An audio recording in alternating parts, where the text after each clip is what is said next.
They will change if the Scrimbucks. This boy cannot make a unique decision. He has no genuine thoughts, no creativity sparks within him. He is German after all. Like, is there some hidden quality about Edison that you have inside to Harsha, where you say, okay, that makes sense that they brought him on? In general, I have checked myself on Dallas because I doubt them. There have been times where I've doubted them too much, and then they just like seem to always prove me wrong last year. And with that, let's go to a team. Now I'm thinking, where do we go from here? I think it makes sense to go from one top 3 team NNA from Texas to the other top 3 NA team from Texas. True. There are 2 ways you could go with that transition. You could say from a top 3 team to a bottom 3 team, or a top 3 team to the other, Texas. True, yes. So I kind of saw two options there. Right. Now, of course, we're talking about the Dallas Fuel, and they come off a pretty good year. Joe would say borderline woeful. Okay. Tangent. Put on the brakes. Somebody stop the show. Harsha, your opinion, was the Washington Justice a mid-team last year? A mid-team in terms of, sorry, what's the metric? Like mid-team in terms of, how did I perceive them, like in NA? Yes. Yeah, I would say so. Fuck. What would you say? Like, I thought they were dog shit. I thought they were so bad. Well, I would say that, so obviously we fucking lost to them. So I have a, okay, well, let's be honest. You played 9 out of 10 times. You beat them fair and square. The trash talk doesn't matter. It goes out the window. It happens. Okay. Yeah. But what I'll say about them is, like, if you like take their expectations into account, yeah, they were bad. Like, yes. So that's my opinion. But if you look at their performance, I think they were middling. So it's like, but bro, if you look at the names on that team, you do have to have, like, I don't know. If you look at the names on Houston last year versus the names on DC last year, we should not have 3-0'd them, and we should not have basically almost beat them and gone to Hawaii, just from perception alone. So yeah, I would say it was not a good year in terms of that. And now, arguably the team that overachieved expectations, given the fact that had someone told you XZ is not going to be available to this team and they won't have a hit scan, and their, trophy wife DPS is sitting trying to get a visa will never play, right? They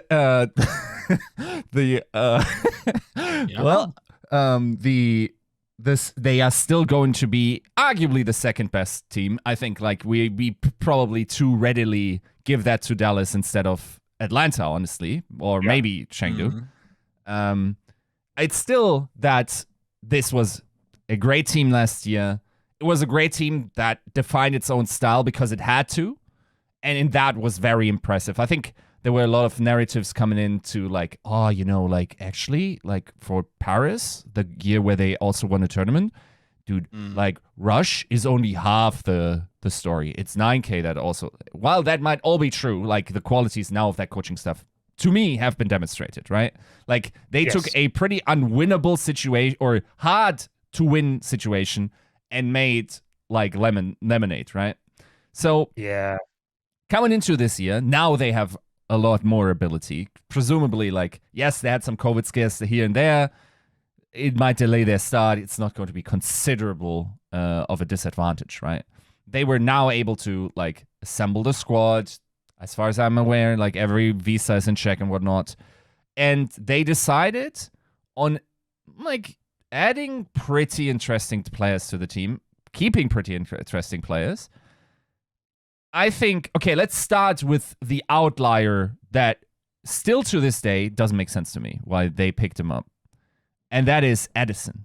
Like, is there some hidden quality about Edison that you have inside to Harsha where you say, okay, that makes sense that they brought him on?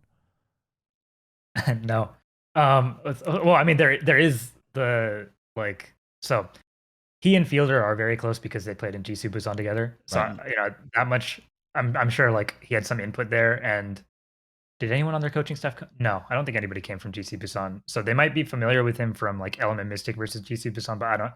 Otherwise, like, they otherwise, like from Overwatch League, I don't think Edison impressed me as much as he should have. So I was kind of surprised by that. And the other thing that surprised me was that like Sparkle went from like terrible at Tracer to like being a pretty good Tracer player, honestly. True.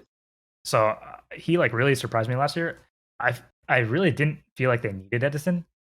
I don't think Dallas is. I call them Dostin. I don't think Dallas is scared to like find a soul of their team and like a style and just stick to it like they did last year. So it doesn't really concern me as much as maybe another team signing extra players would. It might literally just be for depth, and in which case, it's fine. Maybe he brings the environment up or whatever. But in terms of like reasons in game, I didn't really think they needed him, and I was kind of surprised that they got him. Honestly, I didn't see it coming at all. Is there, and again, like look into it. I got a YouTube video to show you, Earth's flat, water isn't carbonated. I get it, boys. Like this is tinfoil hat territory, but is this like the Edison Gurrio signing, which I'm sure Yiska's going to jump to? Was that signing, or could it have been like a situation where you're like, okay, we need somebody to kind of like fill a role. We're not sure we can get him, so let's sign Gurrio. Oh shit, we got Edison. Let's sign him too. We have depth. Cool beans. Like, is it like a logistics thing where they just kind of sign two, or they're like, oh fuck, like maybe we need a little bit more dedicated hit scan, so we go Gurrio? Like, I don't think they cover the same hero pools. That's not what I'm trying to say, but it's more of less of like. I feel like there's so much overlap in this team, so like that's kind of. I don't really know. So like for example, if they had Sparkle, Doha, and Gurrio, they cover all the same things that the four of them cover, right? So that's why it's a little bit weird. Maybe they did want to just have a lot of depth for Overwatch 2. Like that's possible. And like I said, like they're not scared to just bench people and stick with what works.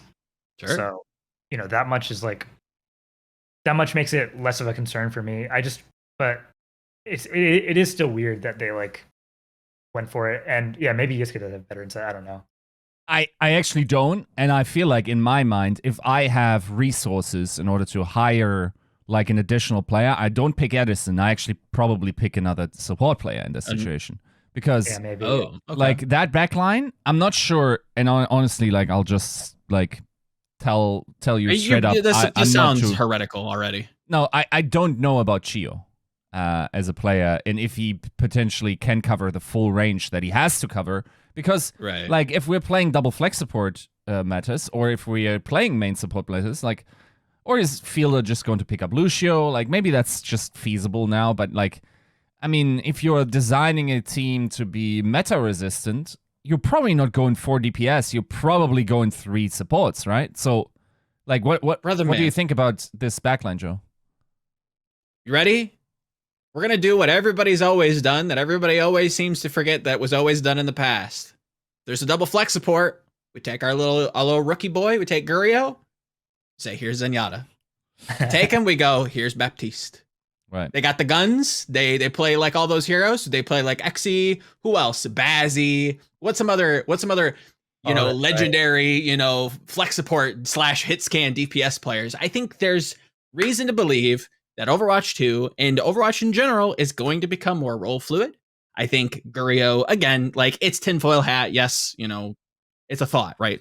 Hypothetically speaking, if there was a double flex support meta and Chio just like forgets how to play the support role and doesn't know how to, throw his amp matrix the right way, whatever the hell that ability is called, the stupid frisbee move.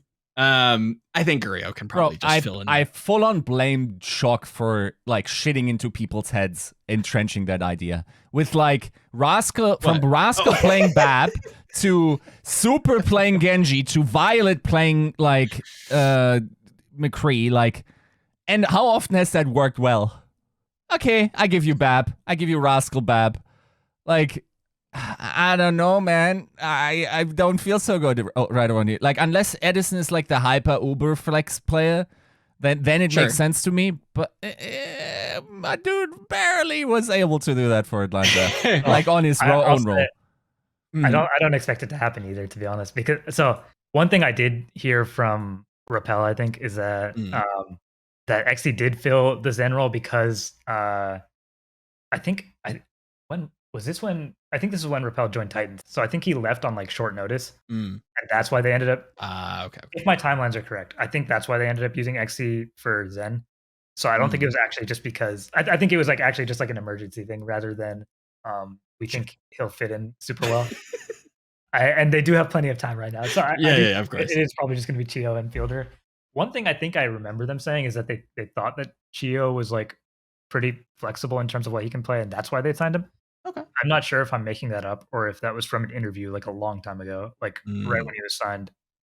Right. Because I feel like I did read that somewhere. But yeah, I don't know. In general, I have checked myself on Dallas because I doubt them. There have been times where I've doubted them too much, and then they just like seem to always prove me wrong last year. So I think that I think especially with Rush and especially with like the players on this team, like they do have some insane players. I think that they will find ways to make things work. One thing that we skirted around, but that I feel like is important to note is that in my opinion, their two best players are Fearless and Hanbin. Right. And they can only play one at a time. So that's sort of like an indirect nerf that Overwatch hit them with. True. And I don't know how that's going to affect them, though. Very true. I think in general, I think for most people that would probably be a hot take, but when you like actually think about it, I don't think too many people will be like upset by that. I think Fearless was like a legit MVP candidate last year, honestly. And if he had like a good stage 4, I think he'd have it over Leave. And then, dude, Hanbin is like insanely skilled, right? So yeah, Sparkle's good too. But yes, they have 3 good players and 2 of them can't play at the same time.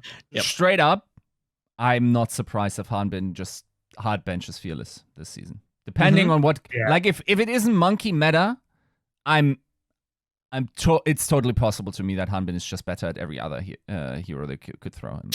It is certainly possible. I agree. Because I think one thing you've noticed with every single Fearless team is that they play super hard around his Winston and like push all their dude. I don't know why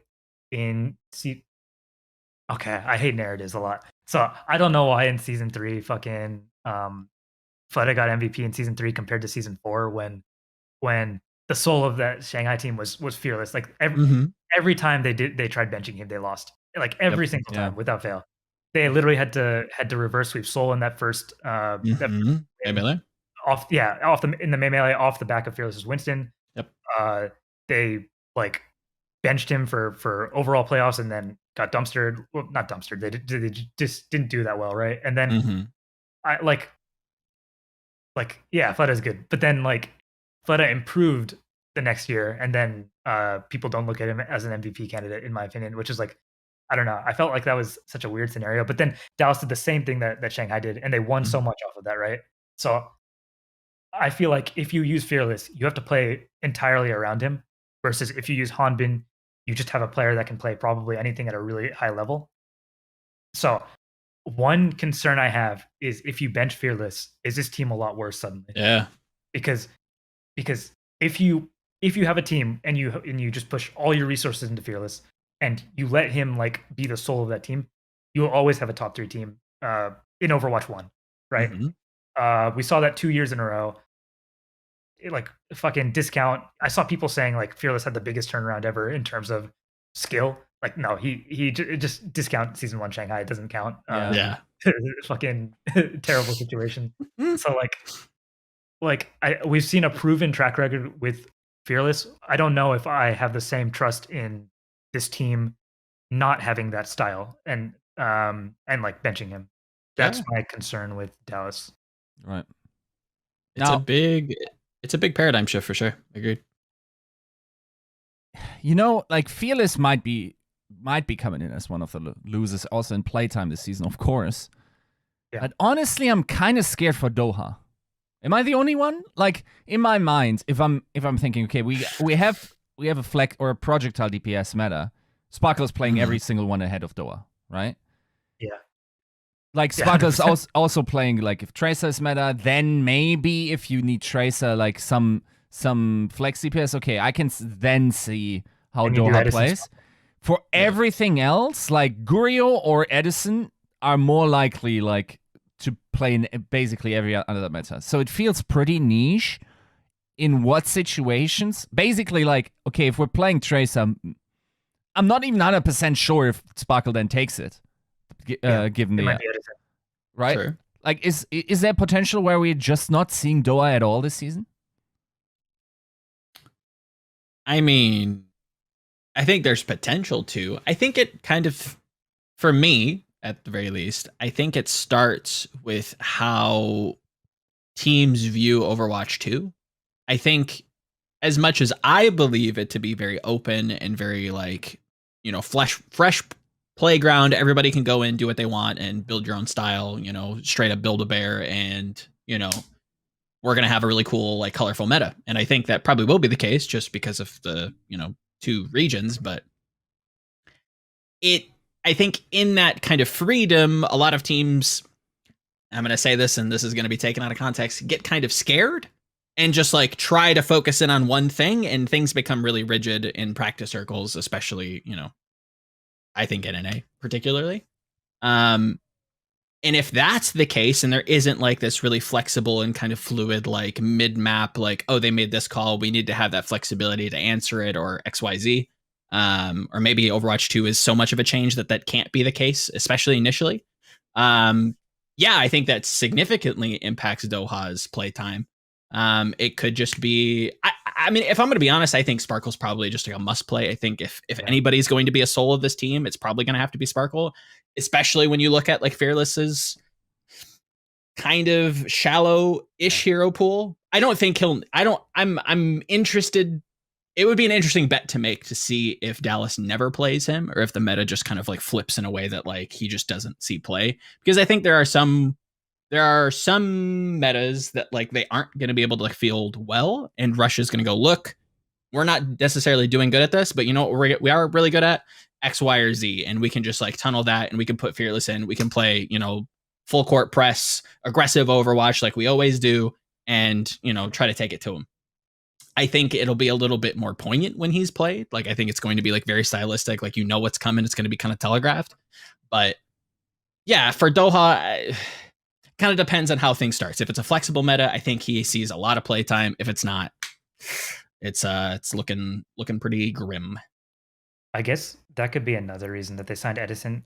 I don't think that Doha was as skilled as maybe people view him as. Maybe I think he just fit in well with those Element Mystic like players. He has experience with them. They might just be trying to expand and not be reliant on certain players. Like, okay, like being completely honest, like the players that they cut, Jexay, Repel, Pine, like all. I mean, Pine we didn't see anything, but like the other two, like were clearly on like a downward trajectory in my opinion, and like it makes sense that they were accounting for that. Maybe that's what signing Gurio. Well, Gurio they had to fill in a hole, right? But maybe that's what signing Edison is. It's like having insurance that you can have Edison sparkle in for a lot of these metas. The only, I guess, actually, I was going to make a point about Sombra, but we don't even know what Sombra does now because they changed her. So yeah, I don't know if Doha's going to play that much. Honestly, I think that there is a reasonable chance that he's like benched a lot of the time, and the players like do change. And I did forget, like when I was talking about Edison, kind of like how I sort of fit him into the team, but now it kind of makes more sense. Like looking at it, maybe they just wanted to replace some or fill some holes and like be future proof, I guess, in case Doha doesn't pan out. Or okay, be mindful of the time. I think like is okay. Let's try. If someone wants to be my guest, but is there a world where this team is not top 3 NA? Yeah, I think so. Really? Yeah. Okay. Just because, so I'll say they have the same ceiling, right? I'll say that they could still win tournaments. Like they are the same people from last year for the most part, right? And Rush has like demonstrated that he can make I don't know, like he can make the most out of like what he has. Mm-hmm. So I'll say they have the same ceiling, but there are like a lot of talented teams like Houston, Dallas, Gladiators, Shock, and I had named Atlanta. Like all of these teams have potential to be top 3 in my opinion, right? Yeah. I think if I have teams that I think are likely not to do it, it's going to be the team that both of their best players can't play at the same time, right? So that's why I have some concerns about Dallas. I'm not going to like say that 100% they won't be top 5 because I think they have a really high ceiling, but I think that they can definitely have metas that are shaky for them, or where they don't have a soul potentially. And like Volamel said, like I think Sparkle is going to have to be that soul if Fearless is not playing all the time, right? So I don't know. I think that there are some question marks around them, but they do have a really high ceiling, anyways. I agree on a lot of those points. I didn't really take into consideration that there's only one tank, and Fearless and Hanbin both are incredible players. You look at Hanbin statistically, he's nuts. And I think a lot of people, and partially me included, maybe have overweighed how important being flexible or being like these really deep teams. I think there's pros and cons to that, and I think maybe we'll see more of that be influenced or inflated because of the 5v5 change up. Call me Rosie, call me, a man of the past, but I look at what Russia's been able to find in terms of just like strategical depth or things like that, and maybe that's just, and maybe that was just a master stroke of oh shit, we don't have XE, let's find something, and maybe it was complete luck. I don't think it's luck entirely, because he's done it 2 years in a row. I think exactly. Yeah. Right, like it doesn't lightning doesn't strike twice, all the fucking woohoo flowery bullshit, right?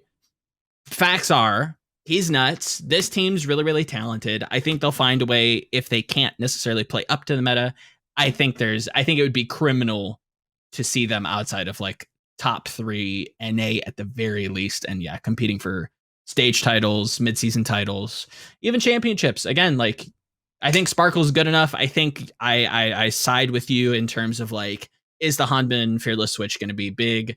Is that style going to change? And if so, can everybody kind of keep up or slow down? Right? It's they have to be on the same page, and we haven't seen that ever. So it's going to be a little weird.